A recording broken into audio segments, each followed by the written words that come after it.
السلام علیکم دوستوں، امید ہے آپ سب خیریت سے ہوں گے۔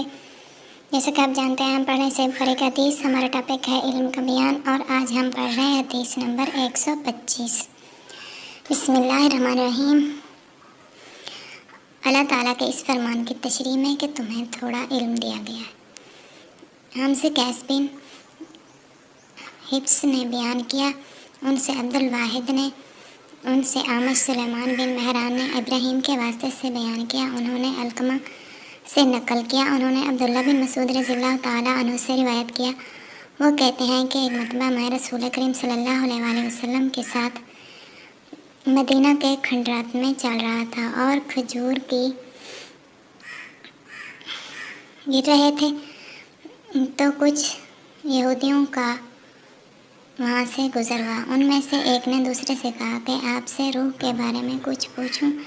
ان میں سے کسی نے کہا مت پوچھو، ایسا نہ ہو کہ وہ کوئی ایسی بات کہہ دیں جو تمہیں ناگوار ہو۔ مگر ان میں سے بعض نے کہا کہ ہم ضرور پوچھیں گے۔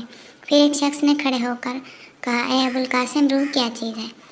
آپ صلی اللہ علیہ وسلم نے خاموشی اختیار فرمائی۔ میں نے کہا کہ آپ پر وحی آ رہی ہے، اس لیے میں کھڑا ہو گیا۔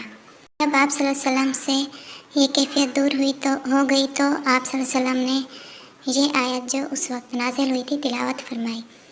اے نبی، تم سے یہ لوگ روح کے بارے میں پوچھ رہے ہیں، کہہ دو کہ روح میرے رب کے حکم سے ہے، اور تمہیں علم کا بہت تھوڑا حصہ دیا گیا ہے، اس لیے تم روح کی حقیقت نہیں سمجھ سکتے۔ اعمش کہتے ہیں کہ ہماری قرأت میں اوتوا ہے، اوتیتم نہیں۔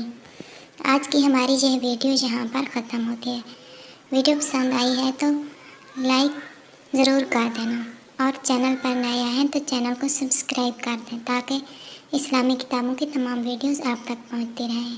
ملتے ہیں اگلی ویڈیو کے ساتھ، تب اللہ حافظ۔